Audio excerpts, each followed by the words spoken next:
2025ல என்னோட packing journey இந்த பிரியாணி பாத்திரத்துலேருந்து தான் ஸ்டார்ட் ஆச்சு. உள்ளே பிரியாணி வேகுதுன்னு நினச்சிக்காதீங்க. உள்ளே வந்து நான் கேக் தான் வந்து பேக் பண்ணிகிட்ருந்தேன். ஒரு 4 மந்த் வரைக்கும் இந்த மாதிரி டபராவில் வச்சு தான் பேக் பண்ணி என் ஃப்ரெண்ட்ஸ்க்கெலாம் கூட சென்ட் பண்ணேன் கொரியர் மூலயமா. அவங்களும் சாப்பிட்டு பார்த்துட்டு சூப்பராக இருக்குன்னாங்க.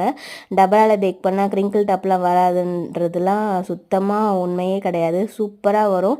இப்போ நான் காட்டுற பிக்சர் எல்லாமே வந்து அதில் பண்ணது தான். ஈவன் என் பொண்ணோட பர்த்டே கூட நான் அதில் தான் ப்ரௌனி செஞ்சு ப்ரௌனி டவர் பண்ணேன்.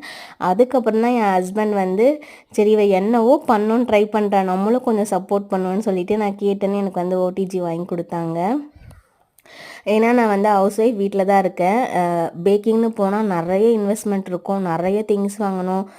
பேக்கிங் அந்த ட்ரே, அப்புறம் அந்த ஸ்பேச்சுலா, அது இதுன்னு சொல்லிட்டு அதுவே வந்து ஒரு சர்டைன் அமௌண்ட் வந்து அதுக்குன்னே தனியாக ஒதுக்குற மாதிரி இருக்கும். பட் எல்லாத்துக்குமே சப்போர்ட் பண்ணது வந்து என்னோடய ஹஸ்பண்ட் தான். ஸோ நான் ஒருத்தருக்கு ரொம்ப கடமைப்பட்டிருக்கேன் அப்படின்னா அது என்னோடய ஹஸ்பண்ட் தான். ஏன்னா டெலிவரி பண்ணுறது, கொரியர் அனுப்புறதுன்னு எல்லா ஒர்க்குமே அவர் தான் பார்ப்பார். எனக்கு வண்டி ஓட்ட தெரியாது, எங்கே போனாலும் அவரை கூட்டிகிட்டு தான் திரிவேன். ஸோ ரொம்ப தேங்க்ஸ்.